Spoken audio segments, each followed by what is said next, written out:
গরুর ভুঁড়িটা একা একা পরিষ্কার করতে আমার জীবন বেরিয়ে গেল। তুই তো কিছুই করিস না। আমি করি না? আমি এর আগেও কত পরিষ্কার করেছি। ঠিক আছে, এই ভুঁড়িটা এখন নিয়ে গিয়ে আমি পিস পিস করে ভালো করে কেটে নিচ্ছি। ভাইয়ের সাথে যতই রাগারাগি করি, এটা কিন্তু আমাকে মানতেই হবে। ও ভুঁড়িটা খুব সুন্দর পরিষ্কার করেছে। আমি মাছ বরাবর কেটে নিয়ে এবার স্লাইস করে কেটে নিচ্ছি। আমার কাটাকুটো শেষ। এবার আমার ভাগেরটা আমি নিয়ে চলে যাচ্ছি। তোর জন্য অল্প একটু পড়ে থাকলো। এই যে এটা কড়াইয়ে দিয়ে দিয়েবো, এটার সাথে কিচ্ছু দেবো না। সামান্য একটু লবণ দিয়ে ভালো করে নাড়াচাড়া করব।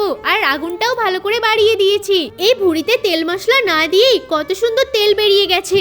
আমার জন্য মাত্র এইটুকু রেখেছে। এটাই আমি আজকে রান্না করব সুন্দর করে। প্রথমে এই ভুঁড়িটা মশলা পানির ভিতর দিয়ে দিলাম, সাথে কিছুটা শুকনো লঙ্কা দিয়ে ভালো করে ঢেকে দিয়েছি। এদিকে আমার ভুঁড়ি ভাজাটাও শেষ। এই তেলটা দিয়ে যে কত সুন্দর সুন্দর রেসিপি বানিয়ে খাওয়া যাবে সেটা আর বলে বোঝানো যাবে না। সবার প্রথমে তেলটাকে আগে ছেঁকে নিই। এই তেলটা জমে গেলে ভাতের সাথে মেখে খেতে খুব ভালো লাগে। এবার এই সমস্ত ভুঁড়ি ভাজাগুলোকে তুলে নিচ্ছি। এবার সাথে একটু লঙ্কা গুঁড়ো ভালো করে ছিটিয়ে দিলাম। এটা আরো স্বাদ বেড়ে যাবে। দেখি তো আমার রান্নাটা হয়েছে কিনা।